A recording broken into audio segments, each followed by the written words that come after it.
नमस्कार दोस्तों, स्वागत है आपका हिस्ट्री क्रिएटर में। चलिए, कल का वीडियो में हम लोग देखे थे सामाजिक जीवन को। आज देखेंगे वैदिक कालीन के जो आर्थिक पक्ष है उसको देखेंगे कि किस प्रकार से वो लोग आर्थिक जीवन को यापन करते थे, कैसे कृषि करते थे, कैसे पशुपालन को किया करते थे, कैसे ये व्यापार किए हैं, कैसे उद्योग धंधा को अपना आगे लाए हैं। तो उसको हम लोग इस आर्थिक पक्ष में देखते हैं। ठीक है, ये टॉपिक मेंस के लिए ज़्यादा इम्पोर्टेंट है। चलिए, तो सबसे पहले हम लोग वैदिक काल में देखेंगे। पहले हर तरह की भांति, हर वीडियो की भांति हम लोग पहले इसका ऋग्वैदिक काल देखेंगे। ऋग्वैदिक काल मैंने बताया था कि 1500 से 1000 BC तक चलता है। तो ऋग्वैदिक काल पहले देखेंगे। ठीक है, उसमें पहला देखते हैं पोषण कृषि को। कृषि इस समय क्या था, तो मैंने बताया कि अभी जो ऋग्वैदिक काल है अब ग्रामीण सभ्यता से ऊपर उठ रही है। तो शुरू में यहाँ पे ये था ना कि ये लोग कबीलाई ढांचा में रहते थे और इनका जीवन अभी पशुओं पर ज़्यादा डिपेंड है। कृषि इन लोगों की सेकेंडरी चीज़ है। और जैसे उत्तर वैदिक काल में जाएंगे ना तो कृषि फर्स्ट में आ जाएगा। तो इन लोगों के लिए कृषि दूसरे स्थान पर है। ठीक है, तो यहाँ पे पशुओं का ज़्यादा महत्व है। पशु में क्यों पशुओं में ज़्यादा महत्व है? क्योंकि यहाँ पे पशुओं से ही ज़्यादा कार्य लिया जा रहा है और ये स्थायी जीवन के रूप में अभी उतना विकसित नहीं हुए हैं। तो ये लोग जैसे कि यहाँ पे आज टेंट बनाए तो फिर कल दूसरे जगह शिफ्ट हो गए, तीसरे जगह शिफ्ट हो गए। जैसे जैसे चारागाह ख़त्म होता था ना, तो वैसे वैसे ये लोग दूसरी जगह शिफ्ट हो जाते थे। तो एक तरह से देखेंगे तो ये लोग ज़्यादा पशुओं पर डिपेंड थे। कृषि यहाँ पे लिखा कि द्वितीय पेशा, मैंने बताया है कि कृषि इन लोग का द्वितीय पेशा था। इसका साक्ष्य कहाँ से मिलता है? जो कृषि है, ऐसे कहना तो बिल्कुल अन्याय हो जाएगा। तो इस तरह इसीलिए कहते हैं कि कृषि का जो साक्ष्य है, कृषि का साक्ष्य आखिर कहीं ना कहीं से हमें देना पड़ेगा ना, एविडेंस। तो एविडेंस देखिए, जो अश्वनी देवता है, ऋग्वेद में बताया गया है कि जो अश्वनी देवता है ना, अश्वनी देवता जो चिकित्सा के देवता माने जाते हैं एक तरह से। तो ये अश्वनी देवता मनु को पहला हल चलाने के लिए किसको सिखाए थे? तो अश्वनी देवता ने मनु को हल चलाना पहली बार सिखाए थे। ये किस में मिलता है इसका वर्णन? तो ये इसका ऋग्वेद में मिलता है। ठीक है, ऋग्वेद में जैसे मैंने बताया था कि 10 मंडल हैं, जिसमें प्रथम मंडल में भी जानकारी कृषि से थोड़ा बहुत मिलता है। चौथे मंडल में तो चौथे मंडल का जो 57वां सूक्त है उसमें 27वां मंत्र में खुद एक पृथ्वीन जो कृषि विज्ञान के पहला इंजीनियर माने जाते हैं, उनका वर्णन मिलता है। पृथ्वीन, ये पॉइंट याद रखिएगा। पहले को कभी पेपर में पूछ देता है कि पहला कृषि इंजीनियर किसको माना जाएगा, तो किसको माना गया है? पृथ्वीन को। 10वें मंडल में जैसे कि मैंने बताया था कि 10वें मंडल में आपका 3 सूक्त मिलता है, पुरुष सूक्त, नदी सूक्त, विवाह सूक्त। तो उसमें भी नदियों के आसपास के उपजाऊ क्षेत्रों का वर्णन मिलता है। ठीक है, चलिए यहाँ पे कृषि के लिए जो क्षेत्र है, क्षेत्र के बारे में थोड़ा सा जान जाते हैं।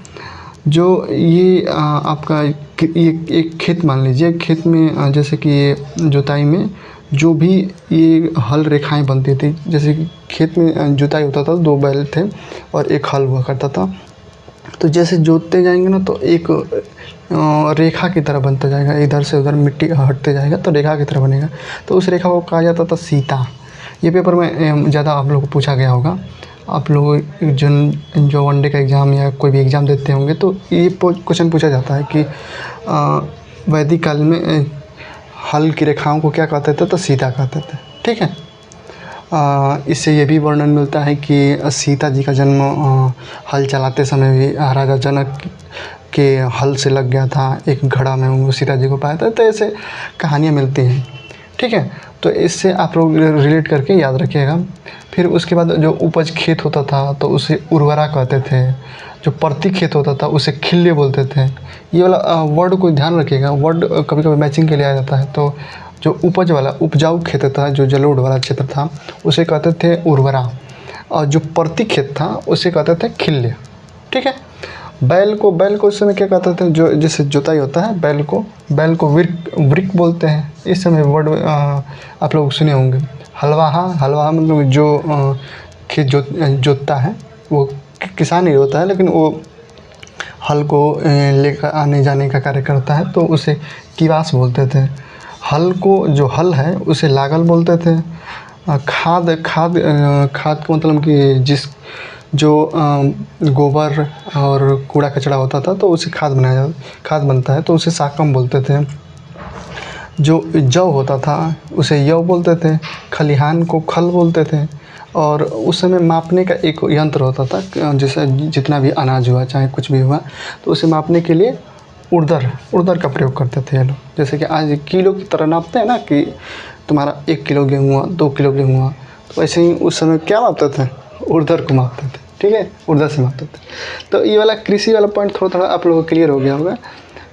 ये वाला ज़्यादा इम्पोर्टेंट मैंने बताया कि मेंस के लिए टॉपिक है। मेंस में जैसे कभी पेपर में आ सकता है, जो यूपीपीसीएस का होगा, पीसीएस का होगा, या आजकल तो बीपीएससी में बात हो रहा है कि रिटन एग्ज़ाम होगा, तो उसमें भी ऐसा क्वेश्चन बना सकता है कि वैदिक कालीन के आर्थिक जीवन को व्याख्या कीजिए। तो यही सब पॉइंट हम लोग को दिखाना पड़ेगा, लिखना पड़ेगा। चलिए सेकंड पॉइंट पर आते हैं, पशुपालन। तो मैंने जैसे बताया कि अभी पीछे ही बताया कि धर्म में कि इन लोगों के पशुपालन फर्स्ट प्रायोरिटी है। ठीक है, तो पशुपालन क्यों महत्व था, तो इन लोगों को यातायात के लिए, मतलब कि यहाँ से एक जगह से दूसरी जगह आने जाने के लिए यातायात के साधन के रूप में ये लोग प्रयोग करते थे। फिर खाद्यान्न जैसे कि छोटे छोटे पशु, मुर्गा हुआ, मुर्गी हुई, और छोटे छोटे पशु हैं, तो उन्हें भोजन के रूप में भी उस समय ज़्यादा अनाज न होने की वजह से ये लोग मांसाहार पर ही ज़्यादा डिपेंड रहते थे। तो इसलिए खाने के लिए मीट मांस के लिए ये खाद्यान्न का काल यहाँ पे कहा गया है। विनिमय का क्या है, तो विनिमय का स्थिति यहाँ पे जैसे कि किसी के सामान से एक्सचेंज करना है, जैसे कि 4 बोरा हुआ गेहूँ, तो उसको एक बैल से या एक गाय से ऐसे एक्सचेंज कर लेते थे। तो यहाँ पे विनिमय का भी साधन इन लोगों को पशुओं को माना गया है। फिर कृषि में सहायक मतलब कि खेत जोतने के लिए, फिर इनका खाद गोबर, ये सब कृषि में सहायक होता था। इस समय ज़्यादा इम्पोर्टेंट एक पशु थी गाय के बारे में थोड़ा सा देख लेते हैं, इसमें क्या क्या है। तो ऋग्वेद में इसको 176 बार वर्णन मिला है गाय का। अगन्या, तो ऋग्वेद में आपको बताया था कि ऋग्वेद में गाय का जो वर्णन है 176 बार मिलता है। इसको ऋग्वेद में, जैसे ऋग्वैदिक काल में इस गाय को अगन्या कहा गया है, कि यानी कि वध करने योग्य। उसमें जो ऋग्वैदिक काल था ना, तो उसमें गाय को जैसे कि कोई मेहमान आ गया तो उनके खाने के लिए इनका मांस वगैरह भी दिया जाता था। फिर ये चलकर उत्तर वैदिक काल में देखा जाए तो गाय को ज़्यादा महत्व दिया जाने लगा और उसे वध न करने योग्य बना दिया गया। ठीक है, ये दोनों पॉइंट ध्यान रखिएगा। फिर गाय को संपत्ति घोतक भी माना जाता था। ज़्यादा जिसके पास गाय है उसे ज़्यादा ही संपत्तिवान माना जाता था। ठीक है, तो कभी कभी ऐसा भी होता था कि जो राजा होता है तो वो पुत्रों के साथ गाय का भी कामना करते थे। ठीक है, तो ये गाय का महत्व को बता रहे हैं कि पुत्रों के साथ जैसे कि गाय का कामना कर रहे हैं। आज हम लोग कहीं मंदिर में जाते हैं तो कहते हैं कि हमको इतना संपत्ति मिल जाए, इतना ऐसे हो जाए, वैसे हो जाए। लेकिन उस समय क्या है कि पुत्रों के साथ गाय का भी कामना किया जा रहा है कि इतना मेरे पास 150 गाय होती, 200 गाय होती, 500 गाय होती। ठीक है, तो उस समय का जो गाय से रिलेटेड नाम मिलता है उसको देख लेते हैं। जैसे धनी व्यक्ति है तो उसे गोमत कहा गया है, राजा है तो गोपति कहा गया है। ठीक है, अतिथि को गोहन कहा जाता था, समय को गोधली बेला जो शाम का जो टाइम होता है ना, बिल्कुल सूर्यास्त होने के बाद कुछ टाइम तक उजाला रहता है तो उसी को कहते हैं गोधली बेला। फिर दूरी का मापना, गौपत्तु कहा जाता था दूरी को मापना को। फिर पुत्री को गाय के नाम से ही जाना जाता है, जैसे हमारी पुत्री गाय की तरह है। ठीक है, तो उसे द्वैता पुत्री को किसे जानते थे, द्वैता गाय को भी कहते थे, पुत्री को भी कहते थे। ये सराना नाम की कुतिया का भी उल्लेख यहाँ पे मिलता है।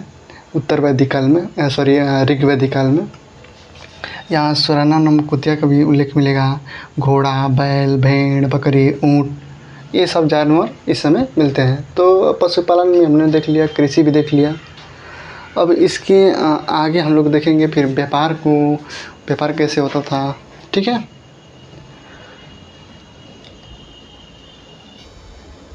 चलिए तो शिल्प उद्योग को देख लेते हैं कि शिल्प उद्योग में क्या क्या होता था इन लोग में, मन के क्या क्या ये लोग क्या क्या उद्योग में लगाते थे, यानी कि क्या क्या ये लोग उपजाते थे, क्या क्या बनाते थे, क्या क्या बढ़ाई करता था। ठीक है, तो ये शिल्प उद्योग में देख लेंगे कि उद्योग वगैरह इन लोगों का क्या था, जो ऋग्वैदिक कालीन के लोग थे। ठीक है, तो ये कपास का ज्ञान था इन लोगों के पास। जैसे कि मैंने बताया कि हड़प्पा काल में, मोहनजोदड़ो में कपास का आपको जानकारी मिल जाता है। तो इन लोग के पास भी कपास की जानकारी थी। ठीक है, जैसे कि सीरी नाम का एक पेशकारी मिला है। तो ये सीरी नाम की एक महिला मिली है जो कपड़े बुनने वाली कहा जाता है, कि ये कपड़े बुनने वाली महिला थी। कौन? तो सीरी पेशकारी। ठीक है, तुतुवाय एक जुलाहे का नाम मिला है। किसका नाम मिला है? तो तुतुवाय। तसर करघा का। तसर किसका नाम मिला है? तो करघा का मिला है। धातु उद्योग में उन लोगों में क्या था? तो इस समय के काल में जो ऋग्वैदिक काल का काल चल रहा है, 1500 से लेके 1000 BC के बीच में। तो ये जो ऋग्वैदिक का काल है ना, इस काल में अभी तांबे और कांसे का युग है। लोहे का काल अभी नहीं चल रहा है, क्योंकि लोहे का खोज अभी नहीं हुआ है। न लोहे का खोज हुआ है और न ही चांदी का खोज हुआ है अभी। ठीक है, शायद चांदी का खोज हुआ हो, लेकिन चांदी के कोई भी साक्ष्य ऐसे नहीं मिला है जिससे कि हम प्रमाणित कर सकें कि चांदी मिला हो। ठीक है, लोहे का भी साक्ष्य यहाँ पे नहीं मिला है। लोहे का साक्ष्य मैंने बताया था कि चल के महाजनपद काल के करीब में, मतलब कि इसी के काल में अंतरंजी खेड़ा एटा में मिलेगा साक्ष्य, जो काली नदी के किनारे है, अंतरंजी खेड़ा। ठीक है, तो ये धातु उद्योग में क्या है? तो अयस नाम मिलता है। अयस उत्तर वैदिक काल में चल के लोहे का नाम आ जाएगा, जबकि यहाँ पे अयस किसको कहा गया है? तो तांबे को कहा गया है, फिर कांसे को कहा गया है, और यहाँ पे सोने का, तांबे का, कांसे का, जबकि चांदी का यहाँ पे साक्ष्य नहीं मिलता है, न लोहे का मिलता है। फिर ये कुलाल किसको कहा गया है? तो कुलाल कुंभकार को कहा है, जो मिट्टी के बर्तन बनाते हैं। फिर तक्षण किसे कहा गया? तो बढ़ई को कहा गया है। चिकित्सा के बारे में कुछ वहाँ पे जानकारी ऋग्वैदिक काल में मिलता है। अश्वनी नाम के एक चिकित्सक थे, वो महान चिकित्सक माना जाता है उनको, अश्वनी कुमार को। उन्होंने क्या क्या कारनामे किए हैं, उनका क्या क्या कारनामा है? तो जैसे विश्वपाल का पैर कट गया था। समझिए, और ऋग्वैदिक काल की बात हो रहा है, 1500 BC की बात हो रहा है। ऋग्वैदिक काल में अश्वनी कुमार को ये साक्ष्य मिलता है कि विश्वपाल के जो पैर कटा था, तो उन्होंने कृत्रिम पैर लगाया था। ठीक है, आज के एडवांस टेक्नोलॉजी में कृत्रिम पैर लगता है, लेकिन उस समय भी कृत्रिम पैर लगाए थे विश्वपाल को। फिर च्यवनप्राश खाते हैं ना आप लोग, तो च्यवन ऋषि को ये अश्वनी ऋषि ने, अश्वनी चिकित्सक ने क्या दिए थे? तो वो च्यवन ऋषि ने कहा था कि हमें जवान होने के लिए, जवान की तरफ दिखना है, तो उन्हें एक च्यवनप्राश दिए थे। जैसे तो ये च्यवन ऋषि को यौन होने का एक तरह से औषधि दिए थे, तो उसी को कहा जाता है च्यवनप्राश। तो च्यवनप्राश में अनेक प्रकार की आपका विटामिन्स होता है, तो खाने पीने के बाद हष्ट पुष्ट दिखेंगे, तो नौजवान की तरफ दिखेंगे। तो इसीलिए ये च्यवनप्राश वहीं से वर्ड निकल के आया है। फिर गजराज को देखिए, गजराज क्या है? तो गजराज एक हाथी है, तो वो हाथी गजराज अंधी हो जाती है, तो उसके आँख ये ठीक करते हैं। कौन ठीक करता है? तो कौन ठीक करता है? तो ये चिकित्सक। कौन से चिकित्सक? तो अश्वनी कुमार। ठीक है, चलिए ये पॉइंट आपको समझ में आ गया होगा। शिल्प उद्योग में क्या क्या था। चलिए शिल्प उद्योग के बाद आते हैं हम लोग व्यापार वाणिज्य पर। व्यापार वाणिज्य उसमें बहुत ही सीमित रूप से था, ज़्यादा व्यापार नहीं हुआ है।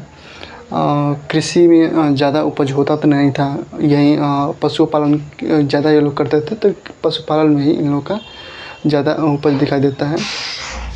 कपड़े का, फिर चादर, शाल, चमड़ा, इसका व्यापार होता था उस समय। एक पणी नाम मिला है। पणी किसका नाम मिला है? तो एक व्यापारी। ये व्यापारी कैसा था? तो ये व्यापारी गायों को चुराता था, इसलिए वह पणी इस ऋग्वेदिक काल में ज़्यादा फेमस है, ये पणिवि नामक व्यापारी। फिर त्रेणु है एक धनी व्यापारी, इसका भी नाम ऋग्वेदिक काल में आता है। त्रेणु याद रखिएगा, धनी व्यापारी है। फिर विनिमय मतलब कि कुछ सामान को ले दे के अपने आवश्यकताओं पूर्ति को पूरा करना होता है। तो यही विनिमय में क्या क्या लोग लेन देन में करते थे? तो गाय को, बैल को, घोड़ा को, ठीक है। तो ये लेन देन में इसका प्रयोग करते थे, गाय को, बैल को, घोड़ा को। एक निष्क मिला है। निष्क पिछले वीडियो में बताया था कि निष्क सिक्के के ढेर को कहा गया है। तो ये आपका जो ऋग्वैदिक काल के जितना भी आपका आर्थिक जीवन का था, ये पॉइंट आपका क्लियर हो गया। अब हम लोग इसी के जस्ट अगले वीडियो में पढ़ेंगे जो आपका उत्तर वैदिक काल का आर्थिक जीवन है, उसको पढ़ेंगे। ठीक है, धन्यवाद।